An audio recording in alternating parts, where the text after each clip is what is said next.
আসসালামু আলাইকুম।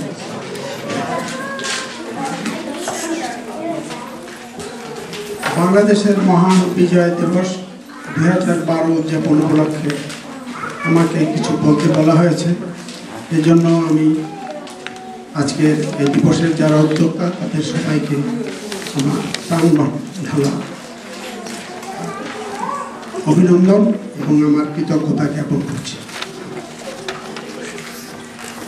সুধীমণ্ডলী, বেশি কথা বলার দরকার নাই। মায়ের কাছে মামা বাড়ির কথা বলা যেমন বাংলাদেশিদের কাছে বাংলাদেশের স্বাধীনতা যুদ্ধের কথা বলা তেমন।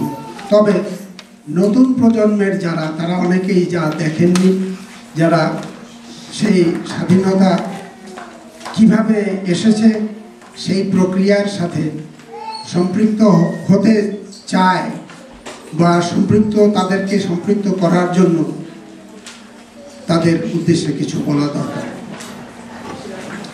কবি বলেছেন, চৈতালি ক্ষীণ ঘূর্ণি পূর্বাভাস মহাকাল বসে। এই মহাকাল বসে যে আসবে সেটা পূর্বাভাস কিন্তু চৈতালি ছোট ছোট ঘূর্ণি, যাতে ছোট ছোট খড়কুটো উড়ে নিয়ে যায়, তার থেকেই বোঝা যায়। বাংলাদেশের যে মুক্তিযুদ্ধ আছে, এই মহান বিজয় দিবস যে অর্জিত হয়েছে, মহান যে বিজয় দিবস অর্জিত হয়েছে আজকে আমরা যে উদযাপন করছি, এই বিজয় এইরকম ছোট ছোট এইরকম ঘূর্ণির মতো এরকম ছোট ছোট শত্রুর উপর ছোট ছোট এরকম আঘাতের মাধ্যমে কিন্তু পরে সেগুলোকে সর্বাত্মকভাবে সমন্বিত করে তাদের পর একটা আঘাত দেওয়ার পরেই না তারা বুঝতে পেরেছে যে বাঙালি জাতিকে দমন করে রাখা যাবে না, এবং তারা আলটিমেটলি ৯২,০০০ বাঙালিদের কাছে পরাজিত হয়ে তারা আত্মসমর্পণ করতে বাধ্য হয়েছে। তাই তেমনই একটি ছোট চৈতালি ঘূর্ণির মতো একটি ক্ষুদ্র আক্রমণের কথা আমি আপনাদেরকে জানাতে চাই। এই আক্রমণটি সংঘটিত হয়েছিল নভেম্বর মাসে, ৪ঠা নভেম্বর 1971 শরণখোলা থানায়, বর্তমানে তৎকালীন খুলনা এবং বর্তমান বাগেরহাট জেলার শরণখোলা থানাটি হচ্ছে দুইটি নদীর মধ্যে একটি। এদিকে পশ্চিম দিকে আছে ভোলা নদী এবং পূর্ব দিকে হচ্ছে বলেশ্বর নদী, এবং এই ভোলা নদী যে নদীটা প্রায় 1 মাইল প্রশস্ত, সেই 1 মাইলের পরে সুন্দরবন, চারিদিকে সুন্দরবন, একটা দ্বীপের মতো এরকম সুন্দরবন। এই নদী দিয়ে আবার এই নদীতে আসা যায়। সেই নদীর মধ্যে এই শরণখোলা নামক জায়গায় সেই আঘাতটি তাদের উপর পাক বাহিনীর উপর আঘাতটি দেওয়া হয়েছিল। পাক বাহিনী একটি গানবোট নিয়ে, ফ্রান্সের নির্মিত একটি গানবোট এবং 4টি লঞ্চ, কাঠের লঞ্চ, সেই লঞ্চ 4টি পাকিস্তানি সেনাবাহিনী, রাজাকার এবং ওই কিছু ইস্ট পাকিস্তান ইপিক্যাপ বলতো, east Pakistan civil arm forces, এই যারা ফ্রন্টিয়ার মিলিশিয়ার সমন্বয়ে গঠিত, এদের নিয়ে সেই মুক্তিযোদ্ধাদের ক্যাম্প। সুন্দরবনের মধ্যে এরকম অসংখ্য খাল রয়েছে, সেই সমস্ত খালের মধ্যে বড় বড় নৌকায় মুক্তিযোদ্ধাদের ক্যাম্প ছিল। মোট 52টা ক্যাম্প ছিল। সেই 52টা ক্যাম্পের একটা ক্যাম্পে আমি কাজ করতাম। আমার কাজ প্রত্যক্ষ যুদ্ধের কাজ না, আমার কাজ ছিল এলাকায় এসে এলাকায় কি হচ্ছে না হচ্ছে, সৈন্যবাহিনীর চলাচল, রাজাকারদের চলাচল, এইসব সম্পর্কে মুক্তিযোদ্ধাদের কাছে খবর নিয়ে। তো সেদিনকে যে আমাদের উপরে আক্রমণ হবে, সেদিন যে তারা আমাদের উপর আক্রমণ করতে আসবে, সে খবর আমরা পূর্বেই পেয়ে গেছিলাম। আমি 2 দিন আগে আমাদের সংগ্রাম পরিষদের তৎকালীন যে চেয়ারম্যান ছিলেন হাওলাদার মফিজুল হক, উনি সম্পর্কে আমার মামা হন এবং তিনি আওয়ামী লীগের সেক্রেটারি ছিলেন সেখানে। স্বর্ণখোলা থানা আওয়ামী লীগের সেক্রেটারি ছিলেন। তিনি ওই মোট 52টা ক্যাম্পের উনি রাজনৈতিক প্রশাসক ছিলেন এবং ওখানে major Zia, retired major Zia, ওই মেজর জিয়া ছিলেন কমান্ডার।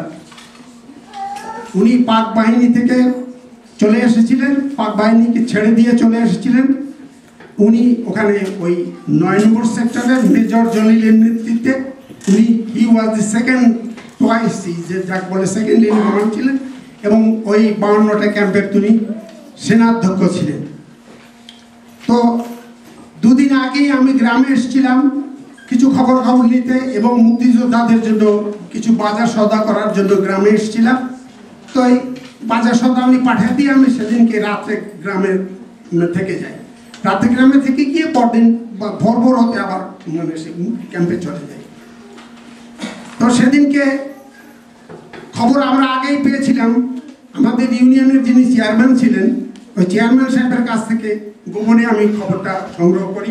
আমরা শুনলাম যে এরকম একটা গানবোট এবং 4টে লঞ্চ নিয়ে কিছু সেনাবাহিনী, পাকিস্তান সেনা, ইপিক্যাপ এবং রাজাকারদের সমন্বয়ে 4টে লঞ্চ এবং একটা গানবোট সহ দিকে বলেশ্বর নদী দিয়ে ঘুরে এসে ভোলা নদীতে ওইখানে মুক্তিযোদ্ধাদের যে আমরা যে খালগুলোতে ঢোকার সেই ঢোকার পথ দিয়ে ওখানে এসে আমাদের ক্যাম্পে আঘাত। এই খবর আমরা একবারে অত্যন্ত বিশ্বস্ত সূত্রে খবর পেয়েছি। সেই জন্য মেজর জিয়ার সাথে বৈঠক করা হলো। মফিজুল হক সাহেব বললেন একটা সমন্বয় কমিটি আমাদের মিটিং করা দরকার। তাড়াতাড়ি একটা মিটিং ডাকলেন। সেই মিটিংয়ে উপস্থিত হলো মুক্তিযোদ্ধা মধু, মুক্তিযোদ্ধা ফুল মিয়া, মুক্তিযোদ্ধা শামসুল হক তালুকদার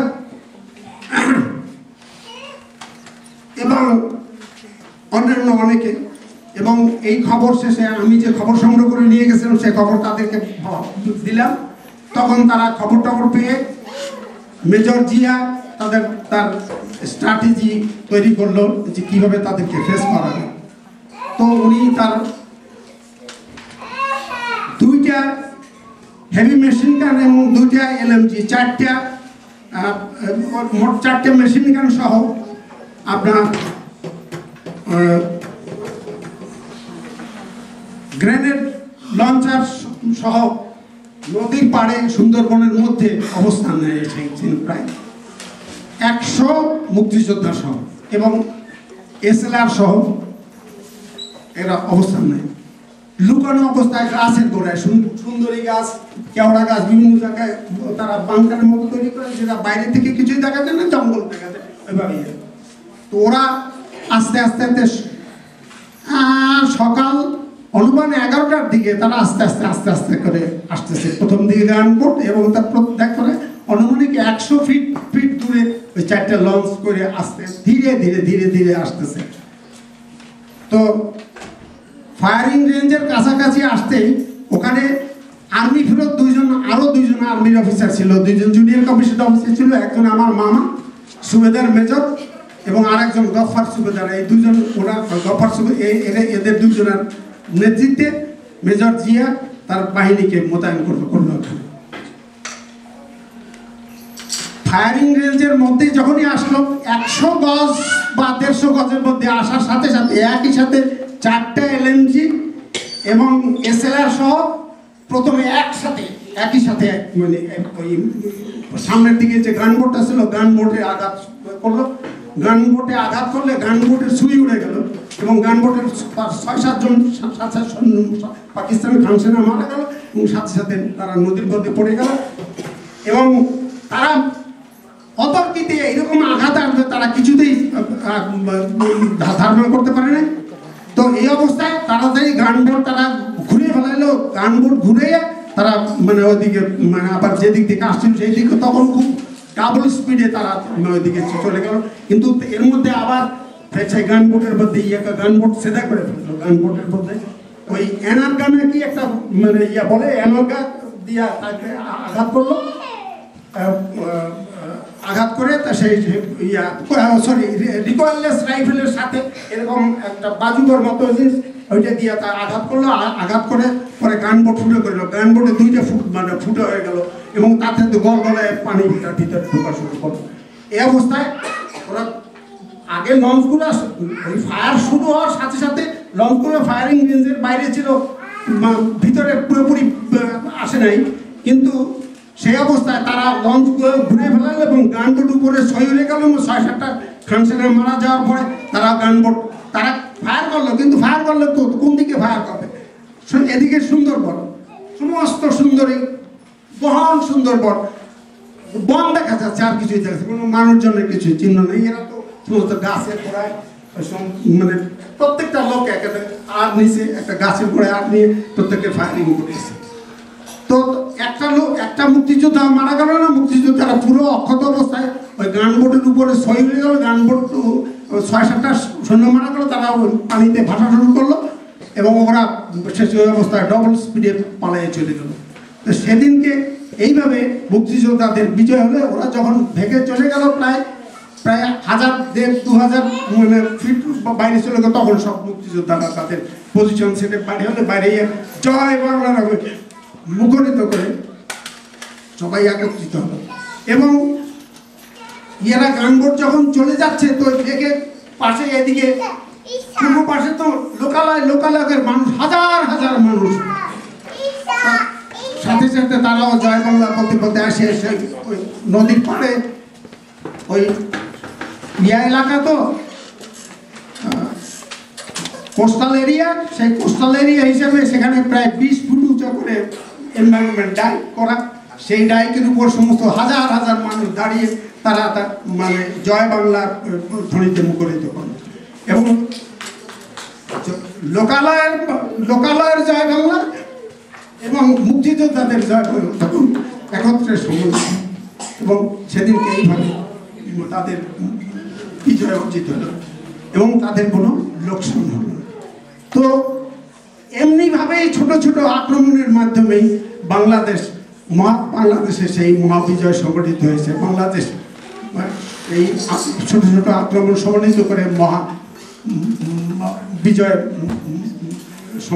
বিজয় অর্জিত হয়েছে।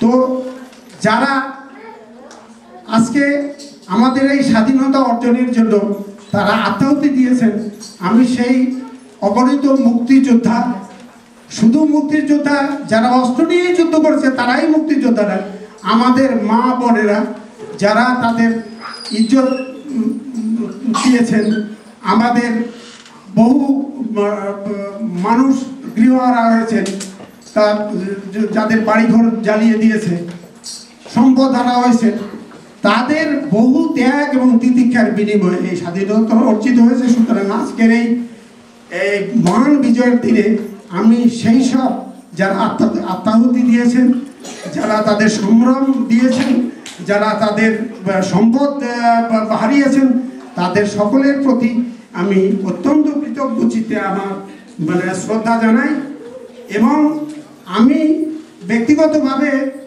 একজন ক্ষুদ্র মুক্তিযোদ্ধা হিসেবে আপনাদের কাছে করব, একটি প্রণতি রাখবো। সেটি হচ্ছে কি, যে আমরা যে একটি ট্র্যাডিশন আমরা গড়ে তুলেছি, আমরা যেন সেই ট্র্যাডিশনটা আমরা বিদেশের মাটিতে যেন আমাদের মধ্যে এই অনুভূতিটা আসে যে এটা বাংলাদেশ না হলে একটা বাংলাদেশের ক্ষুদ্র একটি খুবই, এবং এই দিনটাতে যেন আমরা অনুভব করতে পারি যে আমরা বাংলাদেশে আছি। আপনাদের কাছে এই অনুরোধ জানিয়ে আমি আমার বক্তব্য শেষ করছি।